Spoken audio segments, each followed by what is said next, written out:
Join the adventure with Scott Batch. I have a long day doing what I do for work now, and it's just like, man, I just want something besides water. The body enjoys the fat, the brain enjoys the fat. Now all symptoms just are not. I had to figure something out. So I started. Hey, I'm doing an episode on my own 20-week Better Brain health challenge, and this was all kicked off when I went to a lecture by Dr. Daniel Amen. I'll put a link down below, and I went and listened to what he had to say about brain health and how brain health just changes everything. Bad brain health, lots of anxiety, lots of problems. So many problems. It's just like across the board. Digestive problems, weight problems, you name it, problems. And but with better brain health, less problems. And I'll take that any day. So like I said before, I've been on this 3-year kick of fixing a bunch of problems inside myself. Issues, finances, relationships, friendships, my personal issues. I did physical, mental, spiritual, emotional, educational. So I've been trying to fix all of them, right? And I tell you what, the good thing is that when I know that I'm doing it for a reason, it's all good. It's not like I'm covering my problems like a drug. I'm actually going in and fixing them. And then once I fix them, like let's say, for example, loneliness. Feeling like lonely. I was on that trip solo for over 2.5 years. And every once in a while, I'd feel like lonely. And I'd be like, well, I was like one thought away from not feeling lonely. So then I'd be like, you know what? I don't like feeling this. So then I would think, well, where am I going to ride my bike to tomorrow? So I'd start doing my kind of like itinerary for the next day. Boom, loneliness gone. Or I'd go and work out. Boom, loneliness gone. And the thing is, I'd like ask myself, like, why am I lonely? So then I got to the bottom of that. I wasn't really as lonely as I thought. It's just that society says that you should be hooked up with people and you should be in long-term relationships and blah, blah, blah, and all these reasons. But there's so many people getting divorced and in like totally toxic relationships. So I'd rather be single than to be in a toxic, going nowhere relationship, you know, and set my bar super high, which I did a long time ago. And I tell you what, it's going to take a miracle. You know, Adam had his Eve. It's going to take a miracle like that for me to meet somebody, because I am just like a wild child. And my ex-fiancés were just like, are you ever going to slow down? And that was 30 years ago. And I was like, nope, I'm going to keep on being wild till I go in the grave. And so I've kept that promise. I'm always either in school or doing something crazy. That's just those are the things I love to do. All right. So anyways, I'm back to better brain health. The last episode, I said I would talk about keto flu. And keto flu is what you start to go through. It's really withdrawals from the chemicals that are produced by eating certain food. So you eat sugary food or processed food or whatever it is that you're eating. That's kind of like in that area, carbs area, and your body just gets used to it, and then pretty soon you just get addicted to that feeling of what happens when you eat that food. Well, as I started kicking out all these carbs out of my diet, then I started having this flu, that's a nice way to say withdrawals, like drug withdrawals. And so I started having like headaches every day. I'd just like step up into my Jeep and I would start getting a headache. I'd get a migraine, and it would be like with me all day. And then I would have to take Tylenol. And so I was intermittent fasting, and I was just like, man, I don't know what I'm doing. Like I would check my blood pressure would be like 124 over 80. So I was good. And but what I didn't know was, what is my blood sugar right now? Because one of the things that can cause, when you're changing your diet, one of the things that can cause headaches or migraines is low blood sugar. So I started doing all this research, and then one of my friends, Ryan Phillips, thanks Ryan for this tip, he goes, hey, I tried this thing called the Keto Mojo, and what it is, it tests the ketones that are in your blood and lets you know if you're in fat burning mode or nutritional ketosis, I should say.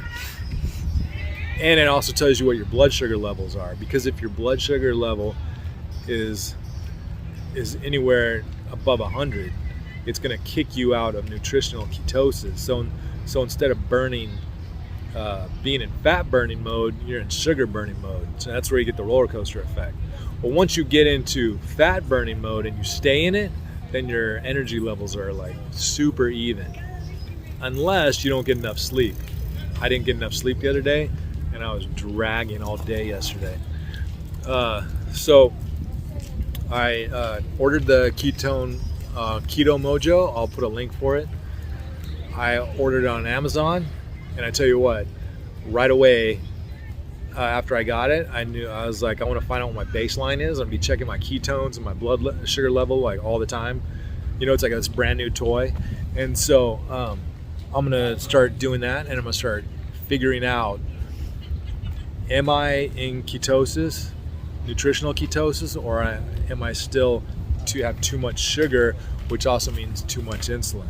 All right, so I'm figuring this all out. There's so many things going on in like weeks 3 and 4.